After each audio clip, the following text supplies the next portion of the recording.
Hi friends, ಎಲ್ರಿಗೂ ಹೊಸ ವಿಡಿಯೋಗೆ ಸ್ವಾಗತ. ನಿನ್ನೆ ನಡೆದ ಇಂಡಿಯಾ ವರ್ಸಸ್ USA ಮ್ಯಾಚಲ್ಲಿ ನಮ್ಮ ಭಾರತ ತಂಡ ಗೆದ್ದ ನಂತರ ನಮ್ಮ ವಿರಾಟ್ ಕೊಹ್ಲಿಯವರು ಏನೆಲ್ಲ ಹೇಳಿದ್ರು ಸಂಪೂರ್ಣ ಮಾಹಿತಿ ತಿಳ್ಕೊಂಡು ಬರೋಣ. ಅದಕ್ಕಿಂತ ಮುಂಚೆ ನೀವು ಕೂಡ ಒಬ್ಬ ಭಾರತ ಟೀಮ್ನ ಅಭಿಮಾನಿಯಾಗಿದ್ದರೆ ಈಗಲೇ ನಮ್ಮ ಚಾನಲ್ನ ಸಬ್ಸ್ಕ್ರೈಬ್ ಮಾಡ್ಕೊಳ್ಳಿ. ಹಾಗೆ ಪಕ್ಕದಲ್ಲೇ ಇರೋ ಬೆಲ್ ಐಕನ್ ಮೇಲೆ ಆಲ್ ಅಂತ ಕ್ಲಿಕ್ ಮಾಡ್ಕೊಳ್ಳಿ. ನಾವು ಯಾವುದೇ ಹೊಸ ವಿಡಿಯೋ ಅಪ್ಲೋಡ್ ಮಾಡಿದರೂ ಮೊದಲು ನಿಮಗೆ ನೋಟಿಫಿಕೇಷನ್ ಬರುತ್ತೆ. ಮೊದಲನೇದಾಗಿ ನೋಡೋದಾದರೆ ವಿರಾಟ್ ಕೊಹ್ಲಿ ಅವರು ನನಗೆ ಶಾಕ್ ಆಯಿತು ಅಂತ ಹೇಳಿದ್ದಾರೆ. ಯಾಕಂದರೆ ಎಲ್ಲ ನಮ್ಮ ಕ್ರಿಕೆಟ್ ಅಭಿಮಾನಿಗಳು ನಮ್ಮ ಇಂಡಿಯಾ ತಂಡ ಒಂದು 250+ ರನ್ ಹೊಡಿಬೋದು ಅಂತ ಆಸೆ ಇಟ್ಕೊಂಡಿತ್ತು. ಬಟ್ ಅದು ಒಂದು ಸ್ಟಾರ್ಟಿಂಗಲ್ಲೇ ಒಂದು ಆ ಹೋಪ್ ಹೋಯಿತು ಅಂತಲೇ ಹೇಳಿದ್ದಾರೆ.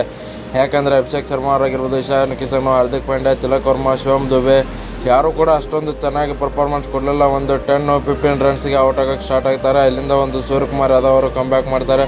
49 ಬಾಲ್ಗೆ 84 ಅವ್ರು ಹೊಡೆದ್ರು. ಆದ್ದರಿಂದ ನಮ್ಮ ಟೀಮ್ ಇಂಡಿಯಾ ಗೆಲ್ಲೋಕ್ಕೆ ಒಂದು ಹೆಲ್ಪ್ ಆಯಿತು. ಬಟ್ ಸೂರ್ಯ ಬ್ಯಾಟಿಂಗ್ ನೋಡಿ ನನಗಂತೂ ಸಖತ್ ಶಾಕ್ ಆಯಿತು ಅಂತ ಹೇಳಿದ್ದಾರೆ. ಹಾಗೆ ಬಾಲಿಂಗಲ್ಲೂ ಕೂಡ ಅಷ್ಟೇ, ಎಲ್ಲರೂ ವಿಕೆಟ್ ತೆಗೆಯೋದ್ರಲ್ಲಿ ಯಶಸ್ವಿಯಾದರು. ಹೀಗಾಗಿ ನಮ್ಮ ಭಾರತ ತಂಡ ಗೆಲ್ಲೋಕ್ಕೆ ಒಂದು ದೊಡ್ಡ ಕಾರಣವಾಯಿತು ಅಂತ ಹೇಳಿದ್ದಾರೆ. ವಿಡಿಯೋ ಇಷ್ಟ ಆಗಿದ್ದರೆ ಲೈಕ್ ಮಾಡಿ, ಶೇರ್ ಮಾಡಿ, ಸಬ್ಸ್ಕ್ರೈಬ್ ಮಾಡ್ಕೊಳ್ಳಿ ಇನ್ನಷ್ಟು ಸ್ಪೋರ್ಟ್ಸ್ ಅಪ್ಡೇಟ್ಸ್ಗಳಿಗಾಗಿ.